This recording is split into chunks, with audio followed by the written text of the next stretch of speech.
వసంతవల్లరికి స్వాగతం.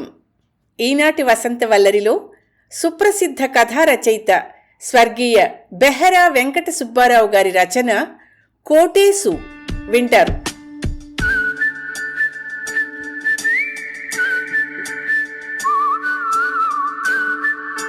అదొక చిన్న రైల్వే స్టేషన్. ప్యాసింజర్ బళ్ళు తప్ప ఇతర రైళ్లు అక్కడ ఆగవు. దగ్గరలో బస్సు రోడ్డు లేకపోవడం వల్ల ఆ చుట్టుపక్కల గ్రామాలకు ఆ స్టేషనే గతి. ఆ స్టేషన్లో వెయిటింగ్ రూమ్ అని పిలువబడే ఒక వరండా ఉంది. వాన కురిస్తే ఆ వరండా నిరుపయోగమే. వరండాలో కొంచెం పొడిగా ఉన్న ఓ మూలకు చేరుకున్నారు ప్యాసింజర్లు. పైట కొంగుల్ని కప్పుకొని ఒద్దిగ్గా కూర్చున్నారు ఆడవాళ్లు. తువ్వాళ్లను భుజాల మీద కప్పుకొని కూర్చున్నారు మిగతా ప్యాసింజర్లు. ప్యాసింజర్స్ తినిపారేసిన అరటి సపోటా పళ్ల తొక్కల మీద ఈగలు ముసురుకున్నాయి. 2 కుక్కలు, ఒక మేక కూడా వరండాలోనే తలదాచుకున్నాయి. మసాలా గారెలు, పకోడీలు సజ్జలో వేసుకుని వచ్చాడు కోటేశు. సామాన్లు తడవకుండా సజ్జకు పాలిథిన్ కాగితాన్ని చుట్టాడు. తాను తడిసినా పర్వాలేదు, సామాన్లు మాత్రం తడవకూడదు. వెయిటింగ్ హాల్లోకి ప్రవేశించిన కోటేశుకి ప్యాసింజర్లను చూశాక ఉత్సాహం పుంజుకొచ్చింది. కోచి వచ్చేలోగా ఈ సామాన్ అయిపోతే మరో సజ్జతో తెచ్చుకోవచ్చు అనుకున్నాడు. కోటేశుకి 14 ఏళ్లు. తండ్రి గంగన్న రైలు బళ్లల్లో తిరిగి సామాన్లు అమ్ముతూ ఉండేవాడు. 15 సంవత్సరాలు అలా తిరిగాడు. కదులుతున్న ట్రైన్ ఎక్కబోయి చేయి జారి పడ్డాడు. ఒక కాలు తెగిపోయింది. అవిటివాడైపోయాడు. కోటేశుకి అప్పుడు 10 ఏళ్లు. ఇంట్లో పెళ్ళాం చేత సామాన్లు చేయించి కోటేశు చేత సామాన్లు అమ్మించేవాడు మొదట్లో. కొన్నాళ్లకు తండ్రిలాగానే బండిలో తిరగడం ప్రారంభించాడు. కోటేశు సంపాదనే ఆ కుటుంబానికి ఆధారం. ఆ స్టేషన్కి తరచుగా వచ్చే ప్యాసింజర్లతో కోటేశుకి పరిచయం ఉంది. గోడ కానుకుని తువ్వాలు కప్పుకుని పొందిగ్గా కూర్చుని ఉన్న రామయ్య తాతను మొట్టమొదటిసారిగా పలకరించాడు. ఏటి తాత, చల్లెట్టుకుపోయావేటి? తాత మాట్లాడలేదు. నవ్వు మొహం పెట్టి అవునన్నట్టుగా తలూపాడు. 7 గారెలు పకోడీలున్నాయి తాత, ఇప్పుడే వేశాము. సజ్జలో ఉన్న పొట్లాన్ని సర్దుతూ చెప్పాడు కోటేశు. తాతకి నోరూరింది. చిల్లర్లేదురా కోటేశు, 2 రూపాయల కాగితం ఉన్నదే. నీకా డబ్బులు ఎక్కడ పోతాయి తాత? సంత నుంచి తిరిగి వచ్చినప్పుడు ఇద్దుగానిలే. 7 ఉన్నాయి, చల్లట్టుకుపోనావు, తిను తిను అంటూ ఓ పొట్లాన్ని ఎంచి తీసి అందించాడు కోటేశు. నిజంగానే 7 ఉన్నాయిరా అన్నాడు తాత పొట్లం అందుకొని. ప్యాసింజర్ల నాడి బాగా తెలుసు కోటేశుకి. ఒక్క ప్యాసింజర్ కొంటే మిగతా వాళ్ళు కొంటారు. అది వారి మనస్తత్వం. తాత పకోడీ నోట్లో వేసుకోగానే అడిగాడు అందరికీ వినిపించేలా, ఎలాగున్నాయి తాత? భలే ఉన్నాయిరా కోటేశు, పకోడీ వేస్తే మీ అమ్మే వేయాలరా. అబ్బా మెచ్చుకున్నాడు. మరేటనుకున్నావు, ఈ ముసురులో 7 గారెలు పకోడీలు తినాలా? ఈ 3 రోజులు బట్టి పకోడీలు గారెలు చెల్లిపోతున్నాయనుకో అన్నాడు మిగతా ప్యాసింజర్ల నోరు ఊరించాలని. ఓ 5 ఏళ్ల అమ్మాయి పకోడీలు కొనమని తల్లిని వేధించడం కోటేశు గమనించాడు. తీసుకో పెన్నమ్మా, బాగుంటేనే డబ్బులు ఇయ్యి, పొట్లం పావలా. హుషారుగా ఓ పొట్లాన్ని తీసి అందించాడు. పిల్ల అందుకుంది సంబరపడుతూ. ఆ తర్వాత ప్యాసింజర్లు ఒకరొకరు కొనడం ప్రారంభించారు. పకోడీల పొట్లాలన్నీ అమ్ముడైపోయాయి. ఆ తర్వాత గారెలు తీశాడు. అవి కూడా చాలా మటుక్కు చెల్లిపోయాయి. గోడకున్న మేకుకు సజ్జను తగిలించి వారగా కూర్చున్నాడు. ఓ కుక్క తోకాడిస్తూ అతనికెదురుగా నిలబడింది. ఈ ముసురు ఇంకా ఎన్నాళ్ళుంటాది బాబో? ప్యాంటు చొక్కా వేసుకుని కూర్చుంటే బట్టలు నలిగిపోతాయేమోనన్న భయంతో నిలబడి చలికి వణికిపోతున్న ఓ యువకుణ్ణి అడిగాడు తాత. నిన్నటితో సరి అని రేడియోలో చెప్పాడు అన్నాడు యువకుడు చికాగ్గా. మేఘాలు ఇడిపోతున్నాయి, మధ్యాహ్నానికి తెరిపిస్తాదే తాతే అన్నాడు. యువకుడు కామెంట్ చేయలేదు. కోచి లేటేట్రా కోటేశు? అరగంటలో వస్తుందని 1.5 గంటల క్రితం చెప్పాళ్లే, ఏసము విసుగ్గా విసురుతూ చెప్పాడు ఆ యువకుడు. వేళాకోళం ధ్వనించింది అతని మాటల్లో. కాలక్షేపం కోసం ప్యాసింజర్ల హాల్లోకి వచ్చాడు నరసింహులు. తిన్నగా గోడకి తగిలించి ఉన్న సజ్జవైపు వెడుతుంటే అడిగాడు కోటేశు, వచ్చేది గూడ్స్ బండేటి మావా? కాదురా, సమ్మర్ స్పెషల్. ఏంట్రోయ్, సామానంతా అయిపోయినట్టుంది.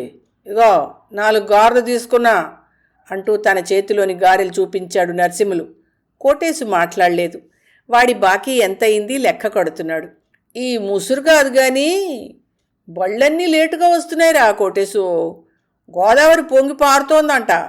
బ్రిడ్జి మీద బళ్ళన్నీ నత్తనడకలు నడుస్తున్నాయి అంటూ గారె నోట్లో వేసుకుని, ఏట్రా కోటేశు, గారెలు మరీ పిండుడి ఎలా తయారు చేస్తున్నారు అడిగాడు నరసింహులు. నీకు తెల్లదేటి మామ, నూనె శనగపప్పు ఎంత ధరతో ఉందో, 10 పైసలకి ఎంత గారు వస్తుంది అన్నాడు కోటేశు జవాబుగా. వాడి సమాధానం వినకుండానే అక్కడి నుంచి జారుకున్నాడు నరసింహులు. జేబులోంచి డబ్బుని బయటికి తీసి లెక్క పెట్టుకున్నాడు కోటేశు. అమ్మకం 16 రూపాయలు పావలా అనుకున్నాడు. గారెలు మాత్రం కొన్ని మిగిలాయి. కోచి వచ్చేలోగా ఇంటికెళ్ళి సజ్జ నింపుకొని రావాలనుకున్నాడు. లేచి సజ్జను భుజానికి తగిలించుకుని ఇంటికి బయలుదేరాడు. స్టేషన్కి ఎదురుగా 25-30 కొంపలున్నాయి. అక్కడే వాడి నివాసం. ఆలోచనలతో అడుగులు వేయసాగాడు. తనకు పోటీగా చిట్టెమ్మ కొడుకు మరిడయ్య కూడా అమ్ముతూ ఉంటాడు. వాడికి వారం రోజుల నుంచి జ్వరం. అంచేతనే ఈ వారం రోజులు తనకి బేరం బాగుంది. సావుకారి పాత బాకీ తల్లిదండ్రులకు తెలియకుండా 10 రూపాయలు జమ కట్టాడు. తాను తొడుక్కున్న చొక్కా నిక్కరు ప్రెసిడెంట్ గారి అబ్బాయి అరువిప్పిస్తే కొనుక్కున్నాడు. 15 రూపాయలు అయ్యాయి. ఆ డబ్బు జమ కట్టాడు. ఎవరికీ తెలియకుండా ఏఎస్ఎం గారి భార్య దగ్గర దాచుకున్న 10 రూపాయలకి మరో 5 రూపాయలు కలిపి పండక్కి తల్లికి కోక కొనాలి. తాను ఆ డబ్బు దాచినట్టు తండ్రికి తెలిస్తే లాక్కుని పట్టుకెళ్ళి తాగేస్తాడు. సంపాదన లేకపోయినా తాగుడు మాత్రం మానడు తండ్రి. ఊహల్లో తేలిపోతూ ఇల్లు చేరాడు. కొడుకు వెంటనే తిరిగి రావడం చూసి ఆశ్చర్యపోయింది కోటేశు తల్లి ఆదెమ్మ. ఏట్రా అప్పుడు తిరిగొచ్చేసినావో, ప్యాసింజర్ లేరా ఏటే, ఈ ఆలస అంత కదా, సరుకంత అయిపోయిందమ్మా, సజ్జ నింపుకుని వెళ్దామని వచ్చా చెప్పాడు సజ్జని కింద పెడుతూ కోటేశు. చేటంత మొహం చేసుకుంది ఆదెమ్మ. ఖాళీ సజ్జను పొయ్యి దగ్గరికి తీసుకెళ్లి పకోడీ పొట్లాలతోనూ గారెలతోనూ నింపింది. సజ్జను కొడుకు అందిస్తూ, పకోడీలు 5 చేతుళ్ళు, గారెలు 8 చేతుళ్ళోను, ఇదిగో ఇందా అంది.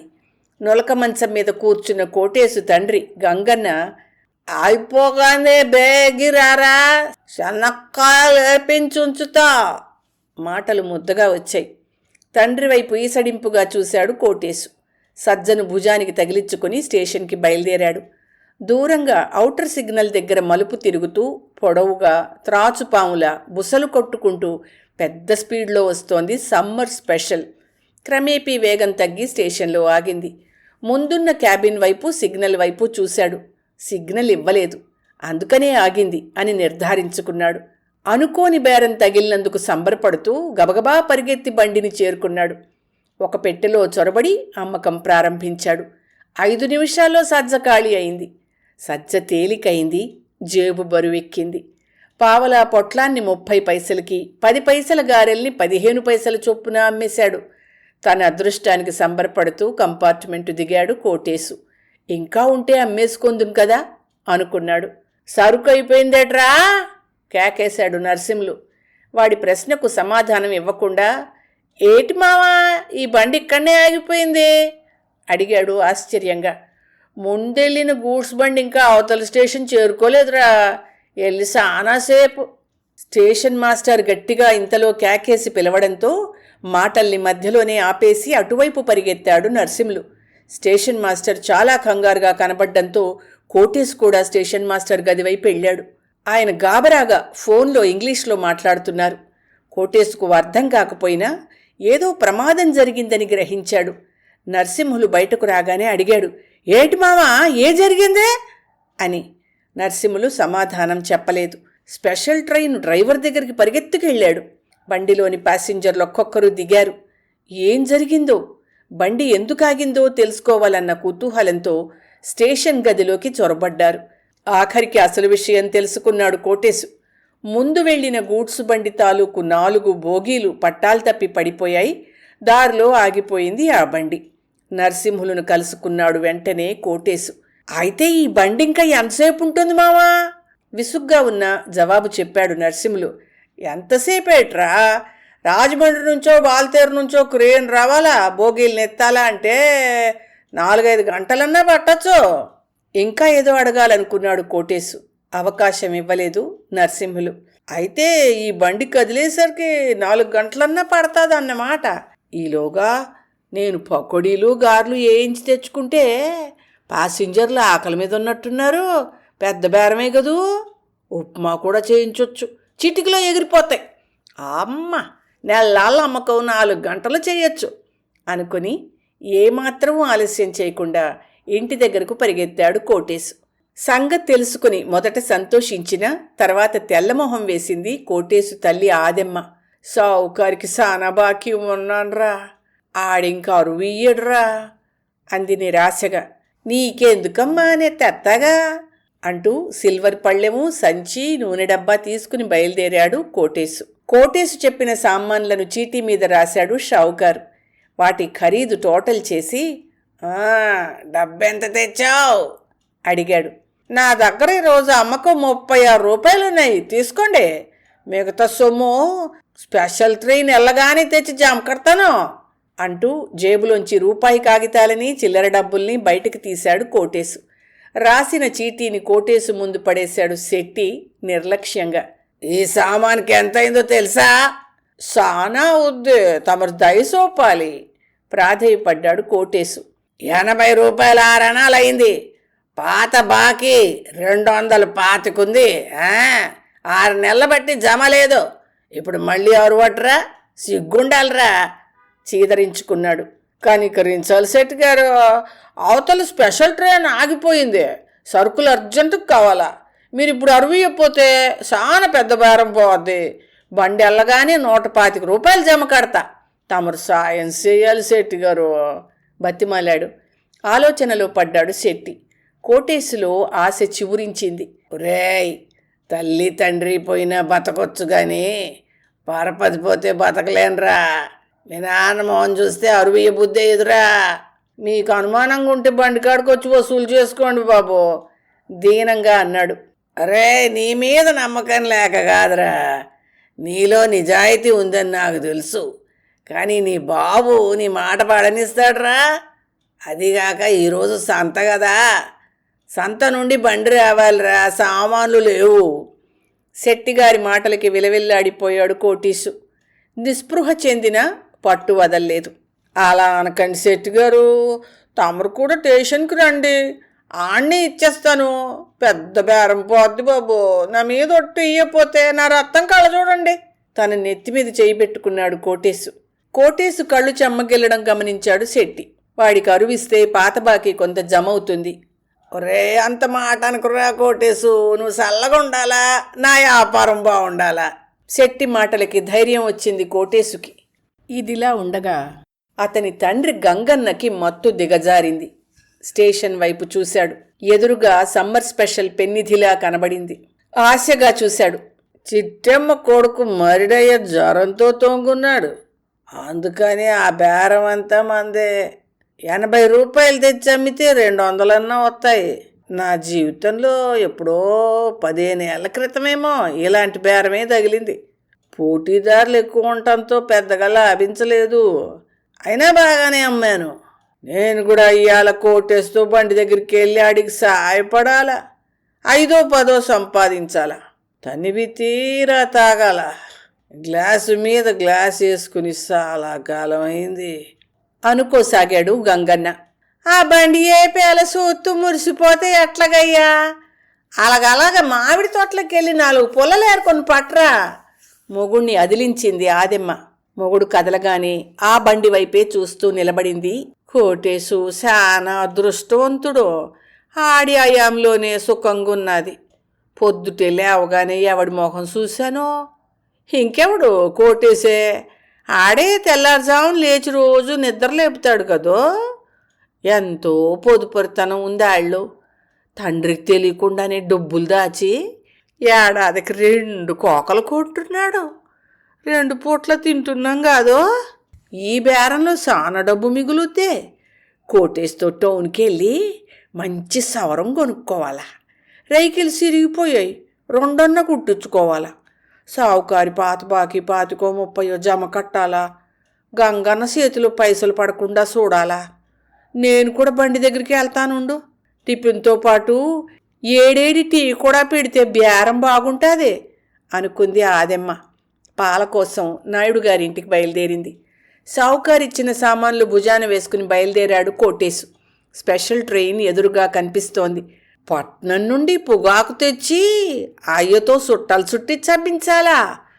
అందులో లాభం బాగా ఉంటుంది. నా బట్టలు బాకీ తీర్చాలా? మా అమ్మకి పట్నం నుంచి కోక కొని తేవాలా? సావుకారి బాకీలో 55 జమ కట్టాలా? అతను సానా మంచోడు కాదు అనుకుంటూ నడుస్తున్నాడు కోటేశు. ఆదెమ్మ పాలగిన్నెతో ఇంటికొచ్చేసరికి కొడుకు సామాన్లు పొట్లాలు విప్పి పళ్ళెంలో పోస్తున్నాడు. అప్పటికే ఉల్లిపాయలు పచ్చిమిరపకాయలు తరిగిపెట్టాడు కూడాను. కట్టెల మోపు భుజాన వేసుకుని కుంటుకుంటూ వచ్చాడు గంగన్న. ప్లాట్ఫామ్ మీద రాళ్లతో పొయ్యెట్టి సామాన్లు చేద్దాం, ఏడుకుంటే ప్యాసింజర్ లెగేసుకుంటారే సలహా ఇచ్చాడు గంగన్న. గంగన్న సూచన నచ్చింది ఆ తల్లి కొడుకులకి. ప్లాట్ఫామ్ మీదనే చిన్న కాఫీ కొట్టు వెలిసింది. పూరీలు, పకోడీలు, ఉప్మా, టీ తయారు చేశారు. ప్యాసింజర్లు ఒక్కొక్కరు బండి దిగి కొనుక్కోవడం ప్రారంభించారు.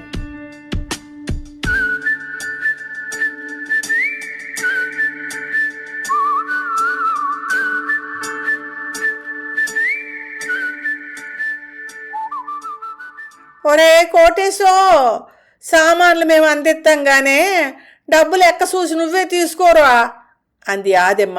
మొగుడెక్కడ డబ్బులు వసూలు చేస్తాడో అన్న బెంగతో. తల్లి తండ్రి టిఫిను టీ అందిస్తుంటే కోటేశు డబ్బు వసూలు చేస్తున్నాడు. అరగంటలో చాలా బిజీ అయిపోయారు ముగ్గురు. అలా 2 గంటల సేపు సాగింది బేరం. ఆ తర్వాత ప్యాసింజర్లు రావడం తగ్గింది. ప్యాంటు జేబులు తడువుకున్నాడు కోటేశు. ఒక జేబు నిండా నోట్లు, రెండో జేబులో చిల్లర. చాలా బరువుగా ఉంది. ఓసారి బండి వైపు చూశాడు. ప్లాట్ఫామ్ మీదున్న చెట్ల నీడలో కూర్చుని కొంతమంది ప్యాసింజర్లు విశ్రాంతి తీసుకుంటున్నారు. సిల్వర్ పళ్ళెంలో కొంచెం పకోడీలు, గారెలు మిగిలాయి. బండి దగ్గరికెళ్ళి వాటిని కూడా అమ్మేయాలనుకున్నాడు. అయ్యా, పకోడీలు పొట్లాలు కట్టు, బండిలోకి వెళ్ళి అమ్మేస్తా, ప్యాసింజర్లు ఎడికేక రారో అన్నాడు తండ్రితో కోటేశు. తల్లి తండ్రి గబగబా పొట్లాలు కట్టారు. సజ్జలో వేసుకుని బండి దగ్గరికి బయలుదేరాడు.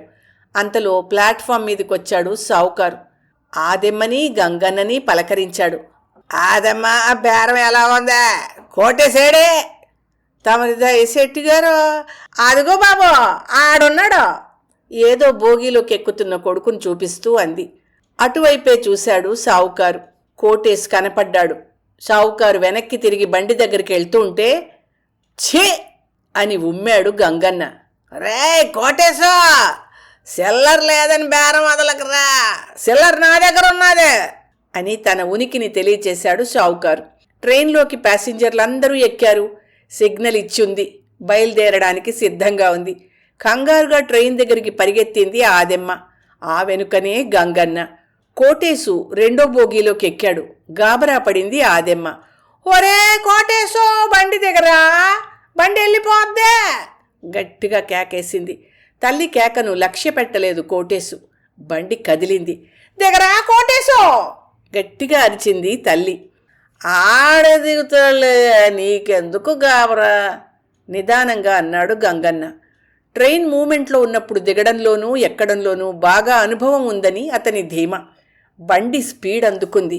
ప్లాట్ఫామ్ దాటింది. వెనుకనే పరిగెత్తసాగింది ఆదెమ్మ. కొడుకు కడ్డీ పట్టుకుని దిగుతుంటే భయం భయంగా చూసింది.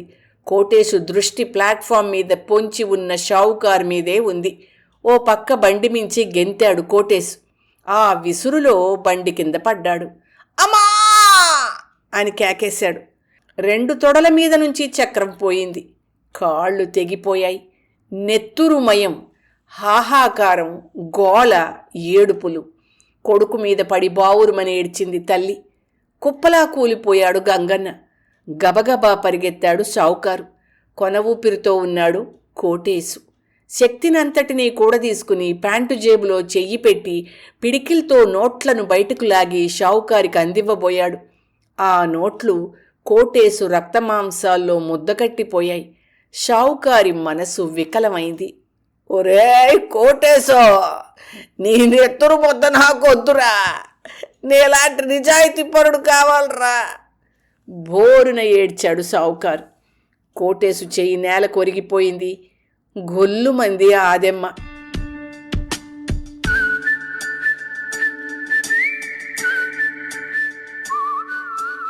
వసంత వల్లరిలో సుప్రసిద్ధ కథా రచయిత స్వర్గీయ బెహరా వెంకట సుబ్బారావు గారి రచన కోటేశు విన్నారు. ఈ కథ డిసెంబర్ 1982 నాటి విజయ మాసపత్రికలో వెలువడింది. వసంతవల్లరిలో ఇవాల్టి కార్యక్రమం మీకు నచ్చిందని ఆశిస్తున్నాను. అందుకే లైక్ చేసి మీ మిత్రులకు బంధువులకు లింక్ను షేర్ చేసి మీ అమూల్యమైన అభిప్రాయాన్ని నాకు కామెంట్ బాక్స్లో తెలియచేయమని, వసంతవల్లరికి సబ్స్క్రైబ్ చేయమని విన్నవించుకుంటూ మీ వసంతలక్ష్మి అయ్యగారికి సెలవు. మరి థ్యాంక్ యూ. వసంతవల్లరి మిత్రులు, శ్రేయోభిలాషులు, వీక్షకులు, శ్రోతలు అందరికీ ఒక విజ్ఞప్తి. గతంలో లాగానే ఎప్పటికప్పుడు నా కథలను విని స్పందన తెలియచేయమని కోరుతూ, నేను చదివిన కథ మీకు బాగా నచ్చినట్టయితే తప్పకుండా హైప్ ఆప్షన్ నొక్కి నన్ను ప్రోత్సహిస్తారు కదూ.